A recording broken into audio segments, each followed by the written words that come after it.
Welcome back to Deck Tech for Decks. I'm your host Caleb. Today I've got a really underrated commander for you, Inquisitor Eisenhorn. Now because this guy's super underrated, I might have gone a little bit overboard with some of the cards I included in this deck, but I really wanted to showcase his power and what we're able to do with a massive board state of a ton of clues and just artifact synergies. Now this guy does have the ability to generate clues equal to the amount of damage we're going to do to our opponents. So this is not only kind of a Dimir Voltron deck, but this deck can very easily pivot into some very powerful strategies that we are going to talk about in this deck tech. So if that sounds like something you guys want to get into, stay tuned. Let's click on that Whatnot link and claim your free $15. Additionally, if you guys want 10% off all of your proxies, you can use Tolarian Library and use code DT for D to get 10% off whenever you purchase from them. Additionally, if you guys would like, comment, and subscribe, I really do appreciate it. All right, with that being said, let's get right into it. We are going to be doing something a little bit different today. I'm going to be on screen the full time, so maybe my thoughts won't be as concise because, you know, I'm not doing it in multiple takes and kind of getting exactly what I need to get out, but I'm hoping this way it'll come off as more enjoyable to watch. I don't know, maybe. Let me know in the comments down below. With that being said, let's get into what this commander does. He's 4 CMC, he's a legendary creature human inquisitor, and we do not care about that first wall of text, so I'm just going to say the text that we care about. Whenever Inquisitor Eisenhorn deals combat damage to a player, you get to investigate that many times, which gives us a ton of clue tokens, and then those clue tokens can be sacrificed by paying 2 mana, and that's going to allow us to draw a card. So this guy gives us a ton of card advantage. The obvious synergies we're going for are Adaptive Omni Tool, Cranial Plating, and Nettle Cyst. These are all equipments that give our commander either +1 or +1/+1 for each artifact on the battlefield, which is going to make him insanely massive pretty quickly. Adaptive Omni Tool also has a very good ability for this deck. It says whenever equipped creature attacks, look at the top 6 cards of your library. You may pick an artifact from the top 6, put it into your hand, and put the rest at the bottom of the library in a random order. This is very good because there's a ton of artifacts we want to be looking for. Another card that has insane synergy with Inquisitor Eisenhorn is Academy Manufacturer. This is a 3 CMC artifact creature that says if you would create a clue, food, or treasure token, create all of those instead. So now, for each time we're investigating, we're getting 3 artifacts, and one of them's a treasure token. So it kind of just turns into an insane board state. You get triple the amount of power for Inquisitor Eisenhorn whenever we have those Nettle Cyst effects attached to him, and you're getting a ton of mana at the same time. We don't care about the life gain, but the food tokens are just going to be there to up our artifact count, which can be very useful. This card's insane in this deck.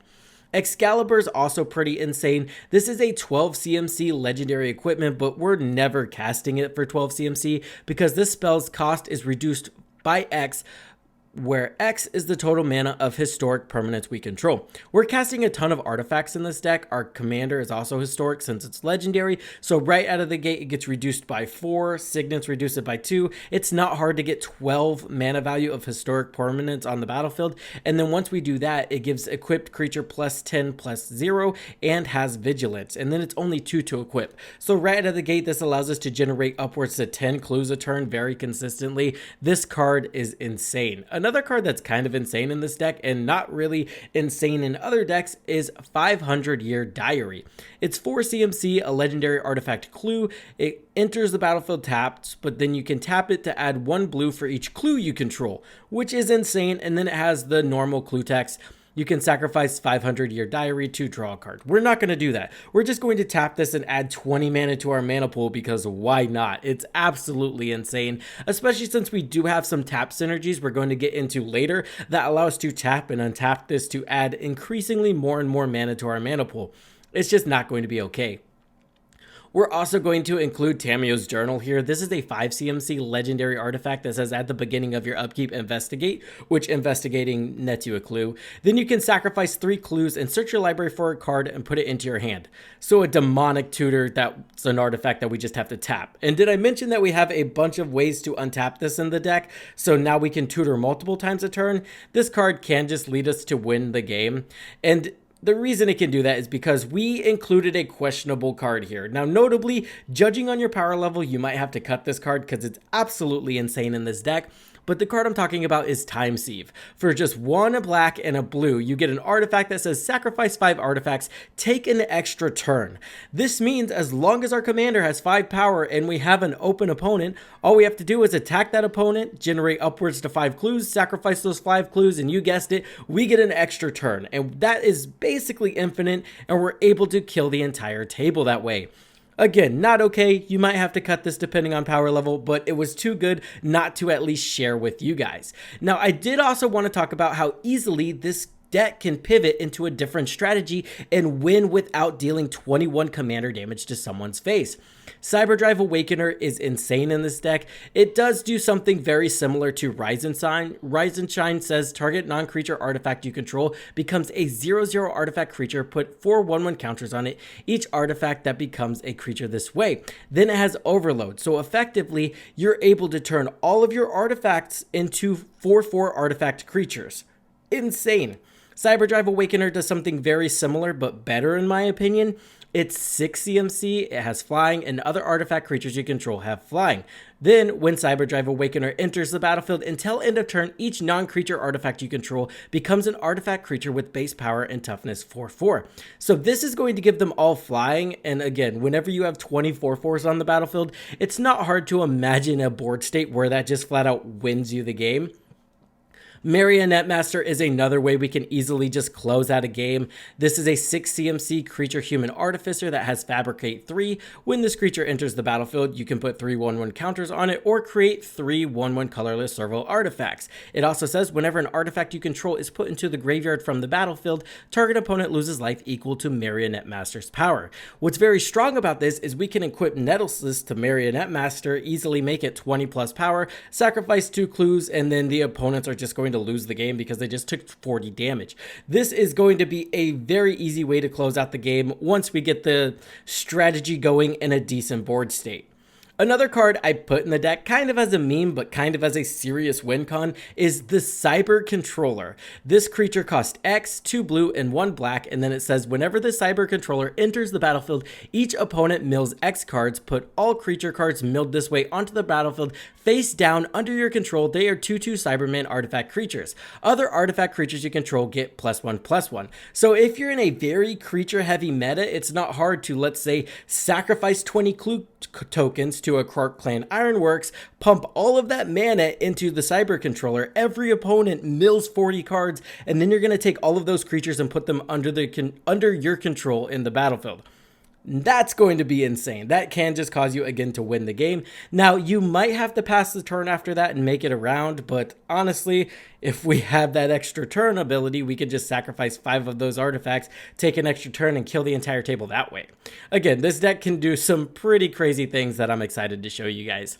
Some solid synergy we have in the deck as well is Urza Lord High Artificer with Forensic Gadgeteer.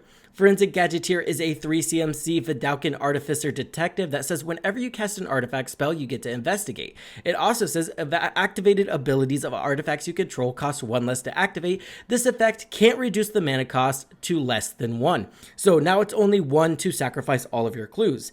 Then Urza Lord High Artificer is a 4 CMC Legendary Creature Human Artificer that says when Urza Lord High Artificer enters the battlefield, you get to create a 0/0 colorless construct artifact creature token with this creature gets +1/+1 for each artifact you control. So we get a massive body. And then we get the ability, tap an untapped artifact you control, add 1 blue to your mana pool. So now effectively, if we have a clue and it only costs 1 to sacrifice that clue to draw a card, we can sacrifice the clue and then sacrifice that clue to draw a card. So now the clues pay for themselves. And then also they're just insane mana ramp. I love this guy in this deck. You can also pay 5 to shuffle your library, then exile the top card of your library until the end of your turn. You may play that card without casting its mana. We don't have a lot of infinite mana, or we don't have any infinite mana shenanigans going on in this deck, so don't worry about that. But it is just solid value since we can produce a ton of mana. Let's go on to some pretty busted tap synergies we have in the deck. We're running Clock of Omens. It's a 4 CMC artifact that says tap 2 untapped artifacts you control, untap target artifact. Remember when we were talking about the clue diary thing that allows us to tap for mana equal to the amount of clues we control?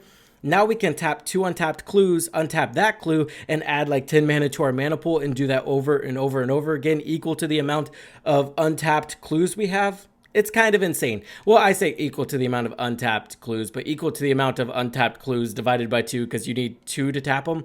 If that makes sense, it's kind of insane. We're also including the unwinding clock here. It says untap artifacts you control during each other player's untap step. That way we can just use our mana rocks to crack our clues. And then again, if we have something insane like Clock of Omens on the battlefield, it just gets more and more absurd with the stuff we're allowed to do. We're effectively just going to be taking turns on our opponent's turns, which nobody loves, but it's always super powerful, and this deck can do it so efficiently. Shimmer Dragon does something very similar. It's going to turn our clues into card advantage without having to sacrifice them or pay any mana for that matter.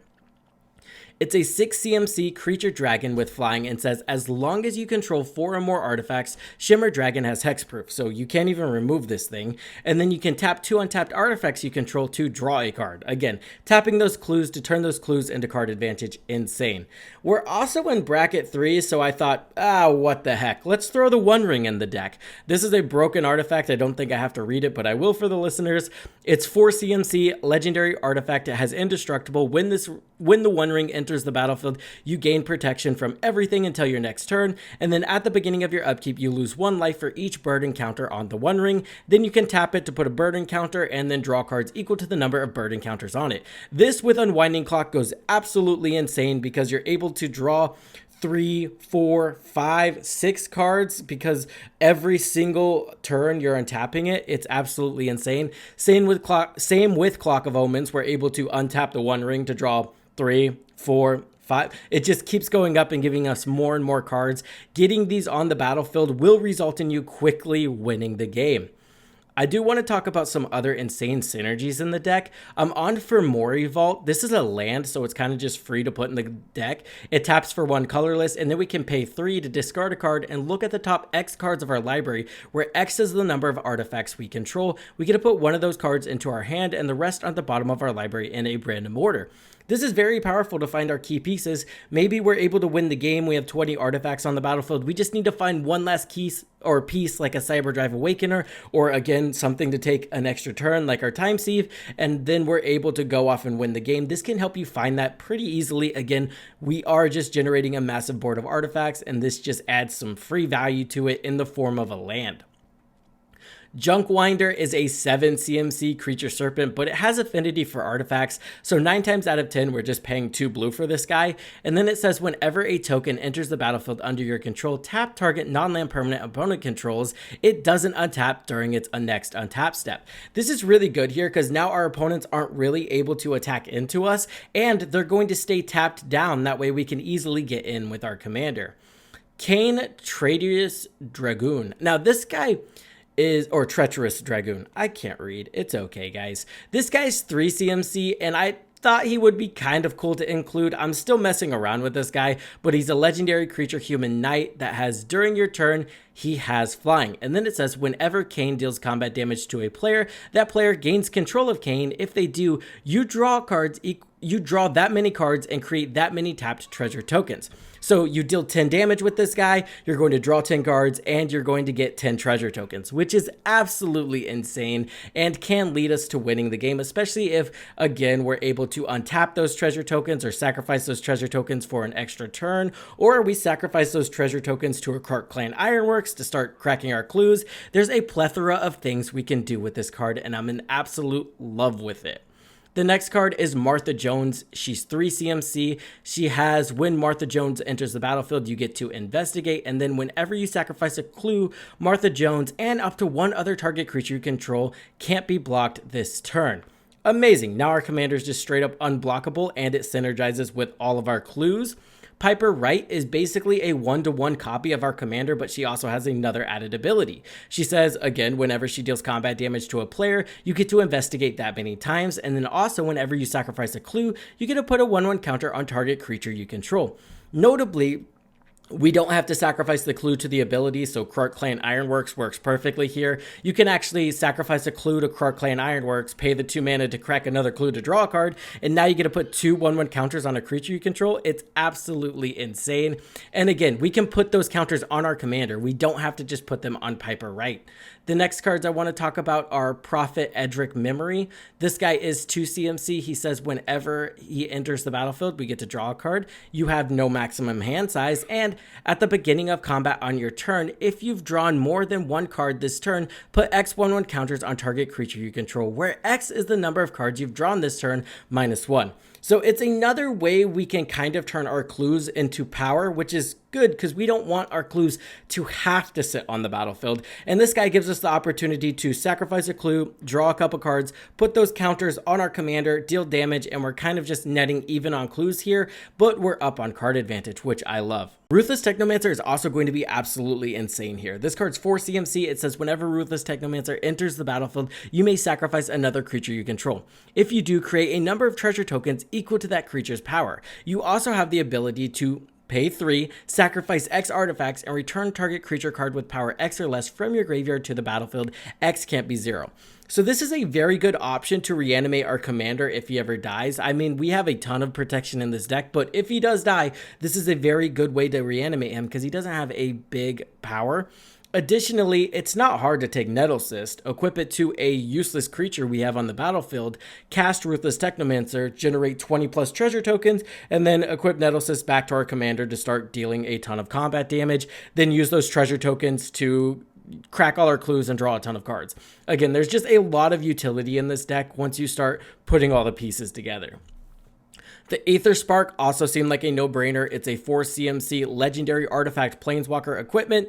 Kind of an insane text box there, but it says as long as the Aether Spark is attached to a creature, the Aether Spark can't be attacked, and it has whenever equipped creature deals combat damage to a player, put that many loyalty counters on the Aether Spark. Then you can +1 it to attach the Aether Spark to a creature and put a 1/1 counter on that creature, -5 it to draw 2 cards, and then -10 it to add 10 mana to your mana pool of any one color. That's what we're trying to do here. We're trying to deal over 10 damage and then minus it 10 instantly to gain a ton of mana. That way we can either crack all our clues or cast our entire hand. Again, the possibilities are endless with this card. I also did want to just point out, we're getting a ton of very, very good lands in black that just kind of make Voltron busted. We have -Morgul Dark Fortress. This is a land that says we can put a shadow counter on target creature for as long as that creature has a shadow counter on it. It is a wraith in addition to its other types. A creature with shadow can't block or be blocked by other creatures without shadow. So only shadows can block each other basically. So it kind of just makes your creature or your commander unblockable. Shizo, Death's Storehouse. This one says target legendary creature gains fear. That means it can't be blocked by creatures that are either black or artifacts. And then you have the Black Gate. You can choose target player with the most life total or tied for the most life total, and target creature can't be blocked by creatures that player controls this turn. Yeah. So basically, again, it makes your commander unblockable for the player with the most life. Just make sure that player's not you, right?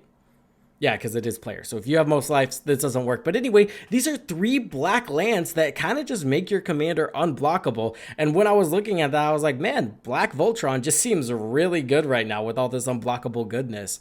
From there, we're just running some solid artifact effects. We're running some stuff like Kappa Cannoneer that just gets massive with all these clues. And the rest of the deck is just kind of the boring bits, the interaction, all the vegetables. But this is basically just going to give you a solid understanding of what the deck can do at its most broken and kind of the key pieces you're going to be looking for whenever you're trying to mulligan. I will say, this deck does want to cast a turn 2 artifact that ramps you almost every single turn. That way you can net a turn 3 commander and start generating those clues. So that's what I would look for, because as long as your commander's on the battlefield and you're generating clues, you're generating card advantage, and you can kind of get into the other pieces you need